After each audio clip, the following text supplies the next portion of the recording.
안녕하세요. 청년부 황충만입니다.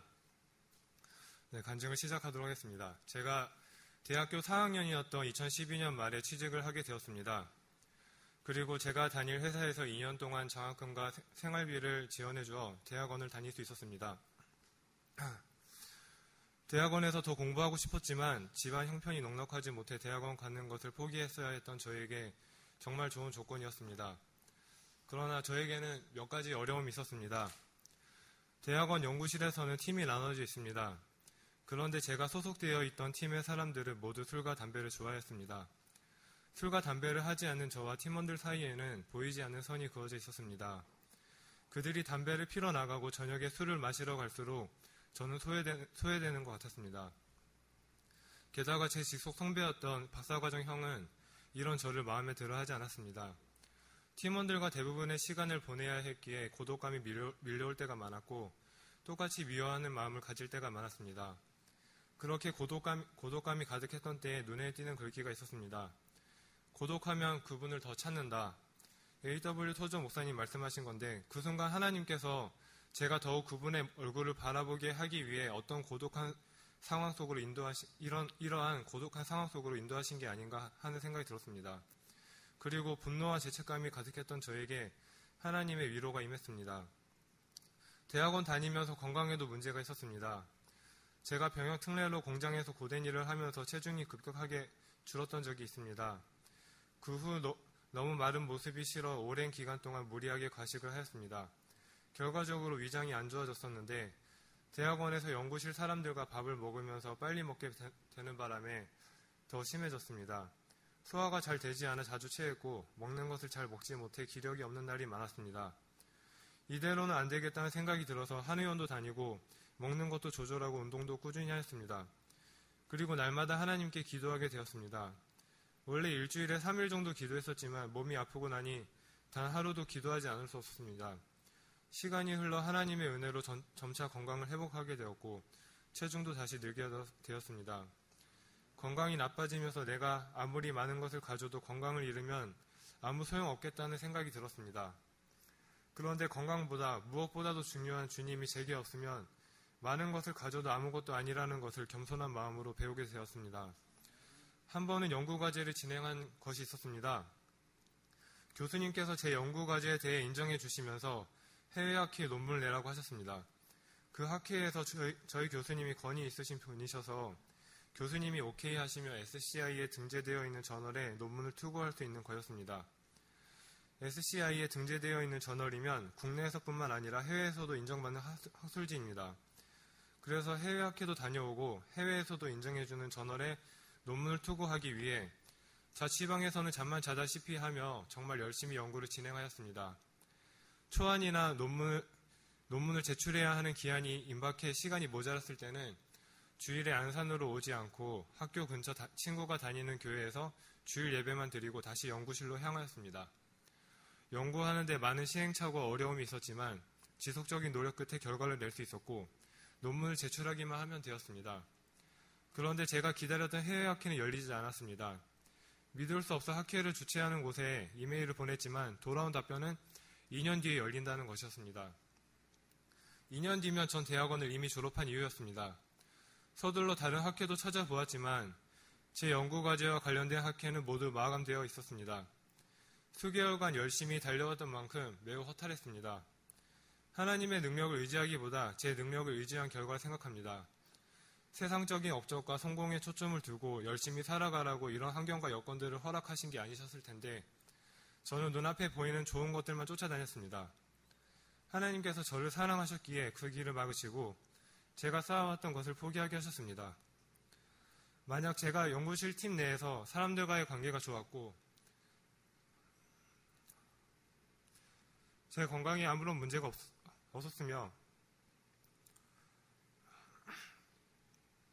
해외 학회를 다녀오고 SCI 저널에 논문 투고도 했었다면 전 그렇게 애타게 하나님을 찾지 않았을 것입니다. 교만했을 것이고 하나님 능력을 의지하기보다 제 능력을 더 의지했을 것입니다. 하나님께서는 저를 사랑하셨기 때문에 이런 징계들을 주신 줄 믿습니다. 저에게 좋은 직장 다니게 하신 것 또한 하나님의 은혜입니다. 하지만 고독과 어려움 속에서 광야 아닌 광야를 맛보게 하시어 하나님만을 의지하게 하신 것이 제게는 더 큰 은혜입니다. 앞으로의 삶의 여정 가운데서 또 다른 광야를 만나더라도 하나님의 말씀을 꼭 기억하며 승리할 것입니다. 감사합니다.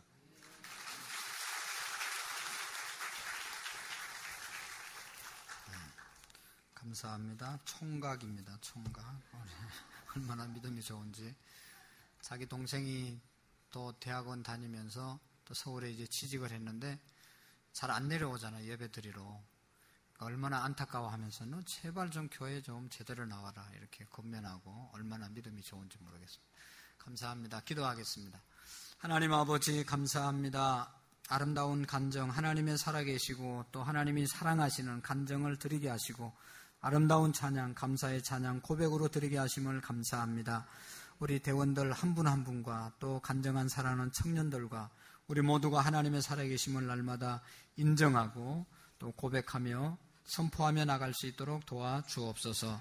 말씀 앞에 섰습니다. 하나님 성령님 우리 영의 길을 열어주시옵시고 잘 들려지게 하시고 또 들려지는 하나님의 말씀이 깨달아지고 믿어지는 우리의 삶을 움직이는 말씀이 되게 해 주옵소서. 우리의 신앙이 껍데기 신앙이 아니라 정말로 속이 찬 알곡의 믿음으로 변화되게 해 주옵소서. 예수님의 이름으로 기도하옵나이다. 아멘. 할렐루야.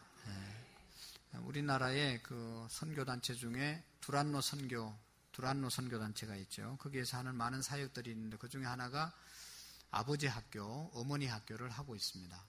아버지 학교에 가면 이런 구호를 외칩니다. 주님 제가 아버지입니다. 주님 제가 아버지입니다. 어머니 학교 가면 주님 제가 어머니입니다. 이렇게 외칩니다.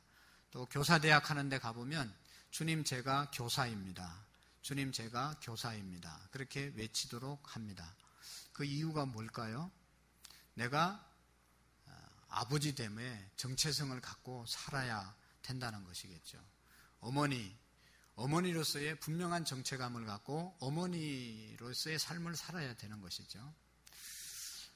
참 안타까운 것은 자기가 아버지가 됐는데도 아버지의 정체성을 갖지 못하고 아버지의 책임과 의무와 어떤 사명들을 감당하지 못하고 살아가는 아버지들이 종종 있잖아요. 그래서 온 가족들이 힘들어하는 것이죠. 어머니인데 어머니의 역할을 감당하지 못하고 어머니의 정체성이 없이 돌아다니는 그런 이제 자매들이 있습니다. 제가 아는 어떤 목사님 아들도 아주 재벌 딸하고 결혼을 했는데 이 자매가 아이를 낳았는데 내가 왜 애 봐야 되냐?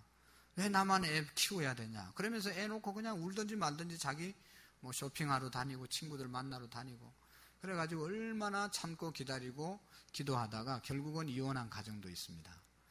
이 자기 정체성이 분명하지 않으면 너무너무 힘든 것이죠. 주님 제가 교사입니다. 주님 제가 찬양대원입니다. 주님 제가 목사입니다. 이 정체감이 분명할 때 목사의 일을 감당할 수 있는 것이죠. 이 앞에서 목회하던 우리 교단에 제가 잘 아는 목사님 열심히 개척교회 하다가 대장암이 걸려서 목회를 그만두고 수개월 동안 지금까지도 이제 치료를 받고 있는 목사님이 계시는데 어느 날 만나서 참 내가 누군가 신학교 나와서 목사가 되고 목회를 하다가 목회를 접고 치료만 받고 있으니까 내 정체감에 대한 혼란이 오는데 참 너무너무 마음이 아프다고. 자기가 목사인데 목사의 일을 못하니까 목사라고 해야 되는지 아니면 뭐 아니라고 해야 되는지 모르겠다고 혼란스럽다고 하는 이야기를 나눈 적이 있습니다. 여러분 오늘 그리스도인 된 저와 여러분들은 누구입니까? 오늘 우리의 삶에 있어서 내가 누구인지 분명한 정체감을 갖고 사는 것이 너무너무 중요한 것입니다. 교회 나오면 그리스도인이냐 뭐 열심히 하면 그리스도인이냐 그런 것도 다 그리스도인 된 어떤 일부에 속하겠지만 더 중요한 것은 진정한 그리스도인은 어떤 사람이냐 자기 그리스도인의 정체성을 우리가 분명히 알고 신앙생활을 해야 될 줄로 압니다.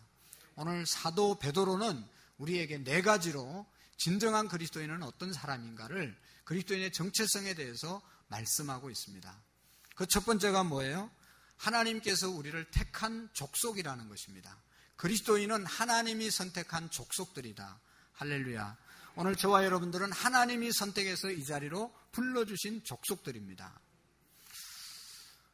선택을 받는다는 것은 대단히 중요합니다. 너무너무 귀한 일이죠. 여러분, 만약에 조폭들이 여러분들을 찍었다고 생각하고 요거 조폭으로 만들어야 되겠다 생각하고 조폭으로 들어오도록 계속 유혹하고 이끈다면 얼마나 불행한 인생이겠어요. 하나님께서 우리를 선택하셔서 하나님의 족속으로 삼은 것은 너무너무 감사하고 기적 중에 기적이죠. 제가 초등학교 6학년 때, 5학년 때 기억나는 것은 4교시가 되면, 4교시 한 중간쯤이 되면 다 마치기 전에 우리 담임 선생님이 불러가지고 자기 집에 가서 도시락을 가져오라고 그럽니다. 그럼 얼마나 기분이 좋은지 몰라요. 공부를 안 해서 기분이 좋은 게 아니라 그 60명, 65명 되는 아이들 중에 선생님이 나를 찍어가지고 집에 가서 도시락 가져오라고 그랬다고 막. 누가 뭐라고 안 했는데도 어깨가 얼마나 어색해지는지 모릅니다. 너무너무 기분이 좋은 거예요. 왜 그렇습니까? 선생님의 택함을 받았다는 것이 얼마나 기쁜지 모르겠어요. 여러분, 오늘 저와 여러분들은 이 선생님보다 비교할 수 없는 우주 만물을 창조하시고 다스리시고 승리하시는 하나님 아버지가 우리를 택해서 족속 삼았다는 사실을 믿으시기를 바랍니다. 여러분, 이사야서 41장 8절 9절에 보면 그러나 나의 종 너 이스라엘아, 내가 택한 야곱아, 나의 벗 아브라함의 자손아, 내가 땅 끝에서부터 너를 붙들어 땅 모퉁이에서 너를 부르고 너에게 이르기를 너는 나의 종이라, 내가 너를 택하고 싫어하여 버리지 아니하였도다 하였노라. 할렐루야. 우리를 싫어해서 버리지 않았다는 것입니다. 여러분, 어떻습니까? 인간관계는 아무리 친하다가도 뭐 조금 삐뚤어지면 금방 버리고 싫어지고, 그래서 그냥 버리면 괜찮은데 그냥 영원히 원수를 맺고 사는 사람도 얼마나 많이 있습니까? 사람은 싫으면 버리는 겁니다. 하나님께서는 싫어하지 아니하고 버리지 않겠다고 우리에게 약속하고 있는 것입니다. 하나님은 우리가 아무리 큰 잘못을 해도 용서하고 회개하고 돌아오면, 회개하고 돌아오면 용서해 주시는 분이 하나님이십니다. 어떤 잘못을 하고, 여러분, 하나님 앞에 어떤 용서받지 못할 일이 없다는 것이죠. 하나님의 사랑은, 하나님의 용서는 이 세상을 덮고도 남는 용서와 사랑의 하나님이십니다. 그분이 우리의 허물을 보지 아니하시고 택하여 하나님의 족속 삼아주심을 믿으시기를 바랍니다. 구약에 보면 에스더라고 하는 여인이 나오죠. 파사 왕국의 아하수르 왕이 왕비로 선택합니다. 이 파사 나라는 얼마나 그 당시에 큰 제국이었는가 하면 인도로부터 에티오피아까지 땅이 다 이 파사 제국이었습니다. 127도로 행정구역을 나누어서 나라를 다스렸습니다. 아하수르 왕이 나라를 다스리면서 왕비를 다시 뽑았습니다. 왕비를 뽑는데 뭐 지성과 무슨 뭐 외모와 또 어떤 인격과 모든 것들을 다 골고루 갖춘 그러한 왕비감이 있으면 지방에서 추천해서 올리라고 그러죠. 그래가지고 그냥 지성과 미모와 인격과 모든 것이 갖추어진 그런 여인들을 추천합니다. 그럴 때 그 중에 유대 나라의 포로로 끌려온 이 에스더가 선택되지 않습니까? 그 많은 사람 중에 에스더가 유대 나라 포로로 끌려온 여인이 이제 어떤 족보도 없는 그런 포로가 왕비로 선택됩니다. 얼마나 귀한 기적입니까? 그래서 이제 에스더가 유대 나라를 살리는 그런 일을 하게 되는 것을 볼 수가 있습니다. 여러분, 당시의 파사 제국의 아하수르 왕의 왕비가 된 것은 얼마나 영광스럽고 귀하고 복된 일입니까? 그렇지만 여러분, 그것보다 더 기적이고 그것보다 더 귀중한 일들은 오늘 저와 여러분들이 하나님의 백성으로 족속으로 선택받았다는 사실이 더 귀한 일인 줄로 믿습니다. 에베소서 1장 4절에 보면 우리가 어떻게 하나님의 택함을 받았는가 하면 창세전에 그리스도 안에서 우리를 택하사 우리로 사랑 안에서 그 앞에 거룩하고 흠이 없게 하시려고. 할렐루야. 우리를 선택해 주시되 그냥 우연히 오다 가다 이렇게 선택한 것이 아니라 창세전에 하나님이 계획하시고 우리를 선택해 주셨다는 것입니다. 에베소서 1장 5절에 보면 또한 그 기쁘신 뜻대로 예정하사 예수 그리스도로 말미암아 자기의 아들들이 되게 하셨으니, 하나님께서 기뻐하셔서 자기의 뜻대로 우리를 부르셔서 자녀로, 아들로 삼았다는 것은 자녀로 삼았다는 것 아니겠습니까? 하나님께서 기쁘신 뜻과 계획을 가지고 저와 여러분들을 하나님의 자녀로 삼아 주신 것입니다. 오늘 우리가 하나님을 믿는다고 하는데 그 믿음의 요소가 여러 가지가 있는데 하나님이 나를 이렇게 예정하시고 이렇게 우리를 사랑하셔서 나를 하나님의 자녀로 삼아주셨다고 하는 것을 믿는 것이 믿음인 것입니다. 하나님은 우리를 무조건 선택하셨다고 말하고 있잖아요. 요한복음 15장 16절에 보면 너희가 나를 택한 것이 아니고 내가 너희를 택하여 세웠나니 할렐루야. 하나님이 우리를 택하여 세워주신 것입니다. 여러분 오늘 간증한 청년 간증을 들었잖아요. 아파도 하나님이 나를 사랑하셔서 아프게 하신 것이고 내가 그 학회에 논문을 연구해서 올렸으면 더 잘 나가는 그러한 인생을 살아갈 수 있었을 텐데 그 길을 막은 것도 하나님이 나를 사랑하셔서 막으셨다. 그것이 믿음입니다. 이 무슨 하나님이 이러냐 그게 아니고 하나님이 나를 사랑하셔서 하나님만 바라보게 하시려고 더 하나님께 가까이 가려고 하나님이 사랑해서 이 모든 어려움을 내게 주셨다. 건강이 안 좋은 것도 하나님께 더 기도하라고 하나님이 내 건강을 안 좋게 하셨다. 이것이 믿음입니다. 내가 건강해지려고 주님 앞에 왔지만 기도하고 예수님을 믿다 보니까 건강이 안 좋은 것도 하나님이 내게 주신 은혜이고 축복이구나. 할렐루야. 이것이 믿음인 것입니다. 하나님을 향해서 원망하고 불평하는 것이 아니라 이 모든 것이 하나님이 나를 사랑하셔서 주시는 환경이다. 이것을 깨닫는 것이 은혜이고 축복입니다. 믿음이 약한 사람들은 잘 되기 위해서 문제 해결받기 위해서 하나님 앞에 왔지만 신앙생활 하다 보면 내 문제를 해결하는 것이 신앙의 생활이 아니고 하나님이 무엇을 내게 원하시는가 하나님의 뜻을 이루어 드리는 것이 믿음의 생활인 줄로 믿습니다. 하나님께서 무조건 우리를 선택한 일이기 때문에 우리는 할 일은 하나밖에 없습니다. 감사할 일밖에 없습니다. 무조건 하나님 앞에 감사할 일 외에는 없습니다. 여러분 감사할 때 우리의 인생이 행복해지고 축복으로 이어지게 되는 것 아니겠습니까?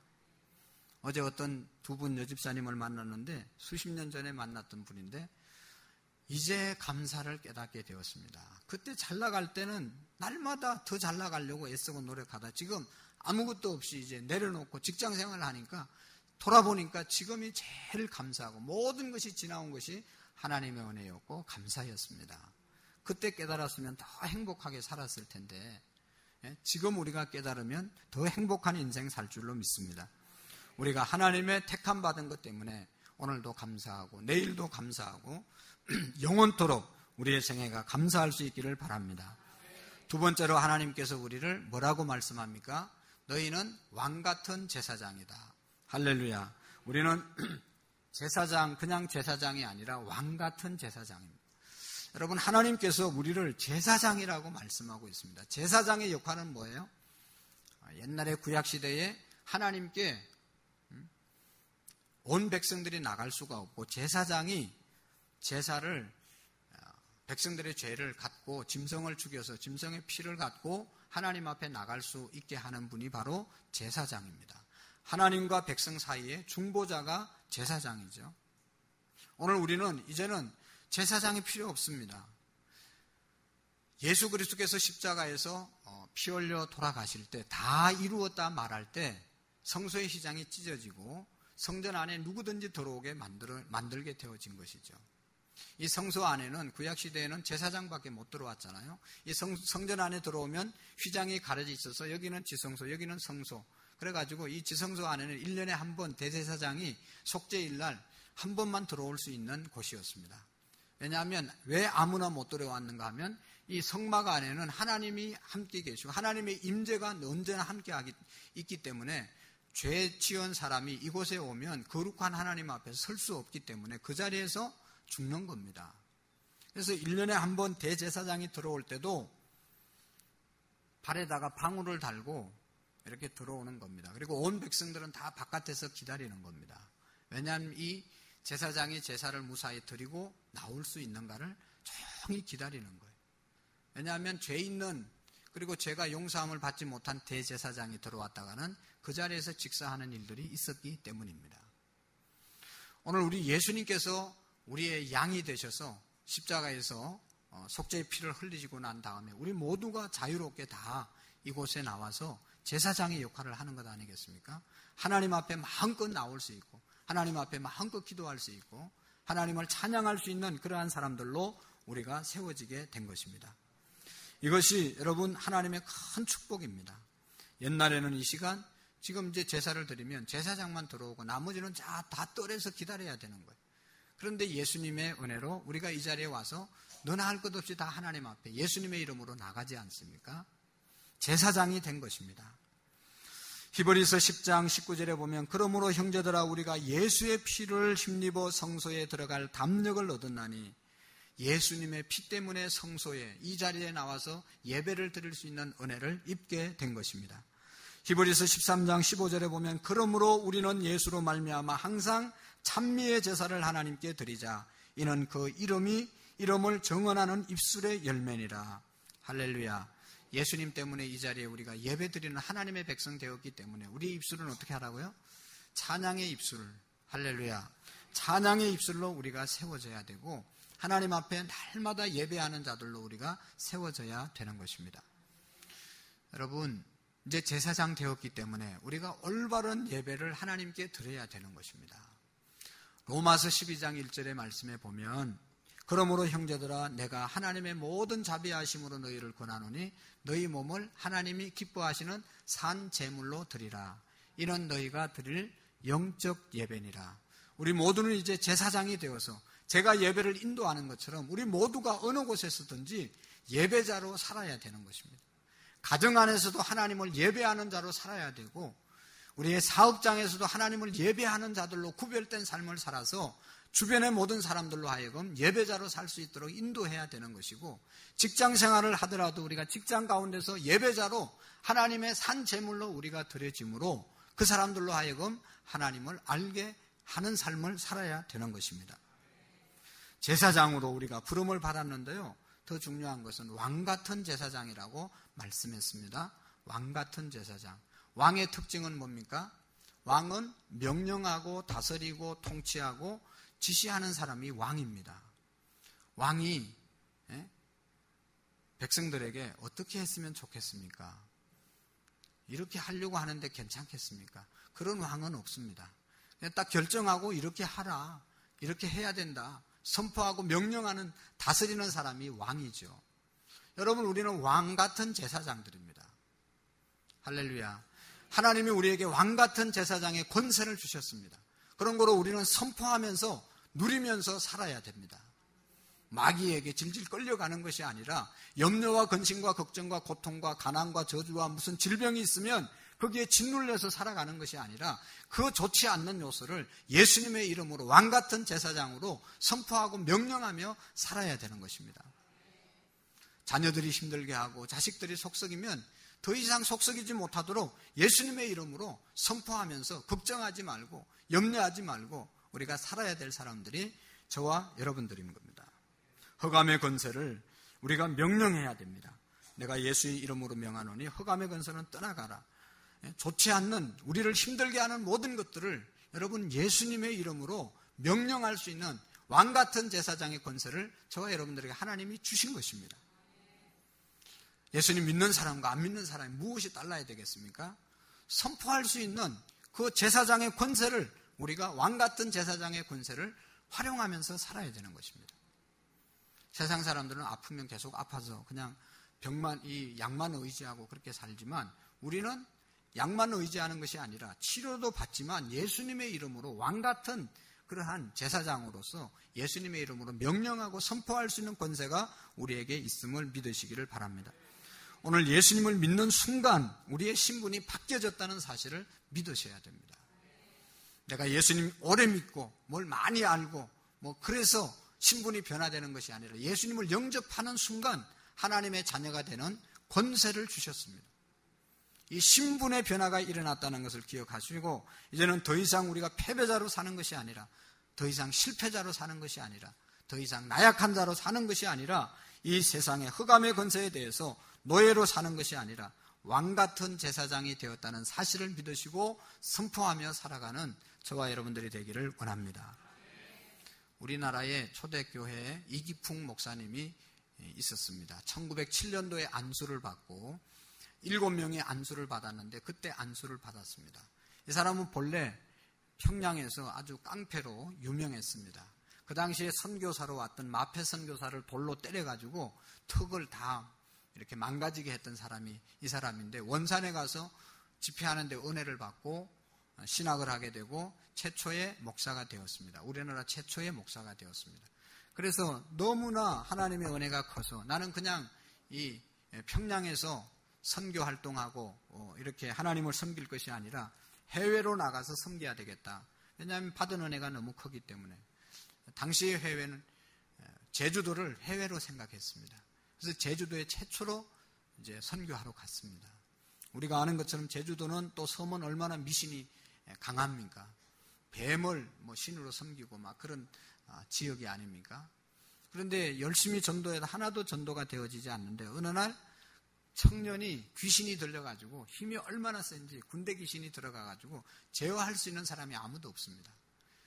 그래서 이 목사님이 저 청년을 고치면 하나님의 살아계심이 증거되어지고 전도하는데 귀한 기회가 되겠다 생각하고 사모님과 함께 붙들고 열심히 기도하고 보혈 찬송하고 예수님의 이름으로 선포하고 그러기를 며칠 했습니다.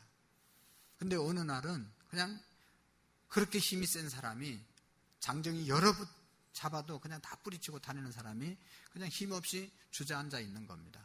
그래서 물어봤습니다. 너 왜 그러고 있냐? 그러니까 자기를 잡고 있던 이제 대장이 자기를 못 막아준다는 겁니다. 힘이 빠져가지고 자기를 보호해주지 않는다고 그렇게 이야기했습니다. 그때 더 사모님과 함께 붙잡고 예수님의 보혈의 찬양을 뜨겁게 하고 더 열심히 기도하고 예수님의 이름으로 명령하니까 군대 귀신이 나가는데 거품을 흘리면서 꼬꾸러졌습니다. 그리고 난 다음에 정신이 온전해졌습니다. 그래서 자기가 왜 그렇게 됐는지 모르는 거예요. 그래서 불러서 다 자초지종을 설명하고 예수님을 믿게 됐습니다. 온 집안이 다 하나님 앞으로 돌아오고 그 청년으로 인해서 선교가 시작되게 되었습니다. 그래서 13년 동안 이기풍 선교사가 이제 목사님이 그곳에서 선교하면서 11개 교회를 제주도에 세웠습니다. 우리 교단에서도 이기풍 선교사 기념관을 제주도에 세워놓고 이제 그 정신을 우리가 이어받는다고 하고 있는데요. 어쨌든 이 예수님의 이름의 권세를 이 목사님이 사용해서 이제 귀신을 쫓아내므로 수많은 사람들이 하나님 앞에 나오게 된 것입니다. 여러분, 오늘날도 마찬가지입니다. 모든 흑암의 세력들을 오늘 저와 여러분들이 왕같은 제사장의 신분으로 예수님의 이름으로 명령할 때 역사가 일어날 줄로 믿습니다. 그리고 세 번째로는 우리를 하나님의 거룩한 나라라고 말씀하고 있습니다. 택하신 족속이요 왕같은 제사장이요 거룩한 나라. 우리는 하나님의 거룩한 나라가 된 존재들입니다. 우리는 옛날에는 죄의 나라에서 죄의 종이 되어서 마귀를 섬기면서 살던 사람들이었는데 하나님의 크신 은혜와 축복으로 우리는 이제는 하나님의 자녀가 되었고 여러분 거룩한 하나님의 나라가 됐음을 믿으시기를 바랍니다. 거룩은 뭐예요?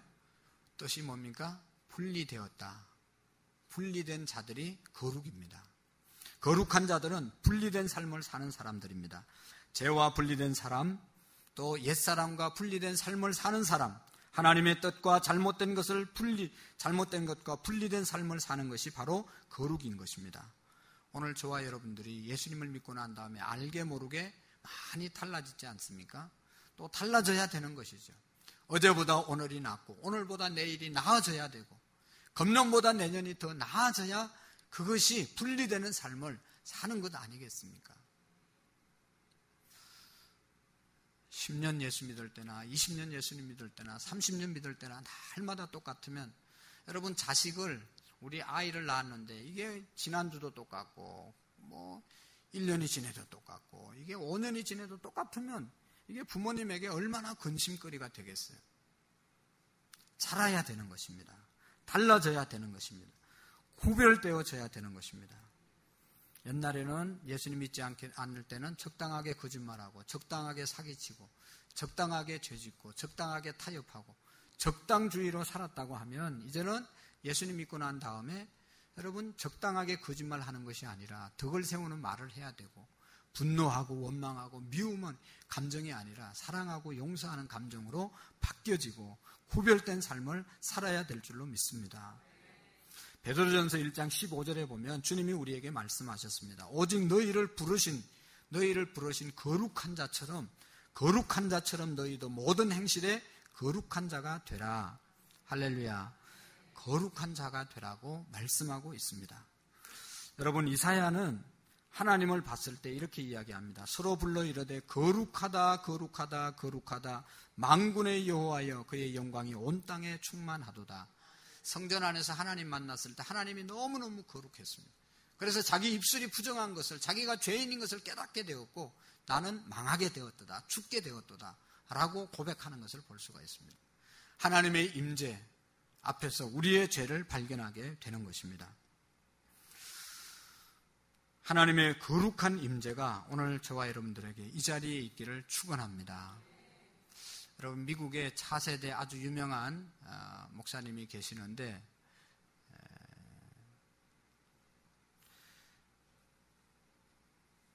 터툴리안 차비진이라고 하는 그런 목사님인데 빌리 그라함 목사님의 손자입니다.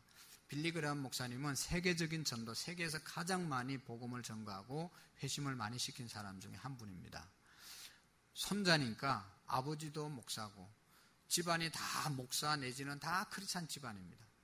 그런데 그가 다 목사 집안에서 신앙생활하고 이렇게 했지만 방황했다는 겁니다. 주일날 예배는 드렸지만 영혼은 날마다 방황했습니다. 그런데 21살 때 하나님을 만나게 되었습니다. 그래서 더 크리스찬이라고 하는 그런 책을 그가 썼는데 그가 주일 예배를 드리다가 하나님을 만난 감정을 이렇게 했습니다. 그동안에는 방황하고 엉망으로 살았는데 이제는 확실하게 변화되었습니다. 그가 이렇게 이야기합니다. 믿었던 세상이 내게 거짓말을 했다. 약속과 달리 세상은 내게 외로움과 상실감을 안겨주었다. 그런데 그날 아침 예배에 평생 잊을 수 없는 뭔가를 만났다. 세상에 널리 있는 껍데기가 아닌 실질적인 알맹이를 경험하였다. 그날 찬양과 설교를 통해 하나님의 초월적인 임재가 지붕을 뚫고 들어와 그 바람에 나는 성전에 들어간 이사야처럼 정신이 혼미해질 정도로 놀랐다. 단순한 인간의 재능에 놀란 것이 아니었다. 그보다 뭔가 큰 것이 나를 사로잡았다. 그것이 바로 하나님이었다. 할렐루야. 여러분, 예배 드릴 때마다 이런 은혜가 우리에게 있기를 바랍니다. 예배할 때마다 성령이 우리에게 지붕을 뚫고 내려오는 그런 역사를 경험할 수 있기를 바랍니다. 날마다 그렇게 하면 얼마나 좋겠어요. 그러나 여러분, 이 경험이 21년 만에 온 거예요. 어릴 때부터 예수님을 믿었어도. 근데 언제 그렇게 됐냐? 그날 아침 예배 때 그렇게 된 겁니다. 그러니까 여러분, 언제 성령님이 우리를 터치하시고 언제 내가 성령을 인격적으로 만날지 아무도 모르는 겁니다. 하늘에 구름이 많이 떠 있지만 어느 구름에 비가 올지 모르는 것처럼 우리가 날마다 예배를 드리지만 성령님께서 언제 역사하셔서 내 인격을 완전히 사로잡을지 모르는 것입니다. 그런 걸 어떻게 해야 되겠어요? 날마다 모든 예배에 사모하는 마음으로, 기대하는 마음으로 참여해야 될 줄로 믿습니다. 여러분, 우리가 잘 아는 영국을 영적으로 부흥시키고 살려냈던 요한 웨슬레, 미국으로 은혜를 받아서 공부를 많이 하고 선교사로 갔는데 한 사람도 선교하지 못하고 실패하고 돌아오지 않습니까?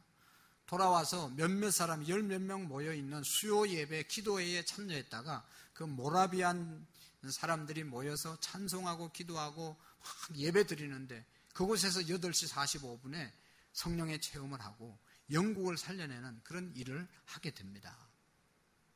여러분, 우리가 인격적으로 이 성령의 역사를 경험하면 거룩한 삶으로 변화되어진다는 것입니다. 하나님의 은혜가 임할 때 변화된 신분으로 바뀌어지고 하나님의 영광을 위해서 우리가 살아가게 될 줄로 믿습니다. 하나님의 은혜로 우리가 거룩한 백성으로 살아가게 될 줄로 믿습니다. 그리고 또 한 가지는 여러분, 오늘 성경 마지막에 보면 하나님의 소유된 백성이다. 오늘 우리 모두가 하나님의 소유라는 것을 믿으시기를 바랍니다. 여러분, 소유주, 또 나의 주권자가 누구냐에 따라서 우리의 인생을 달라지는 것입니다. 내가 누구의 것이냐, 내가 누구의 것이냐에 따라서 우리의 인생은 판이하게 달라지는 것이죠. 하나님의 소유이기 때문에 여러분, 하나님께서 나를 책임져 주신다는 깊은 뜻이 있습니다. 우리의 자녀들, 부모님이 능력만 있으면 능력대로 책임지는 사람들이 부모지 않습니까? 내 소유된 것은 내가 책임지고 내가 돌보고 내가 가꾸고 내가 관리하는 것이 주인인 것입니다. 하나님이 우리의 주인 되시고 하나님이 우리의 주권자 되시면 하나님께서 우리를 다 다스리시고 인도하심을 믿으시기를 바랍니다. 에베소서 1장 7절에 보면 우리는 그리스도 안에서 그의 풍성한 은혜를 따라 그의 피로 말미암아 속량 곧 제사함을 받았느니라. 할렐루야.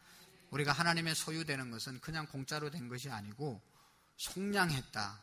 예수님이 십자가에서 피 흘리심으로 그 피값으로 우리를 사셨다는 것입니다.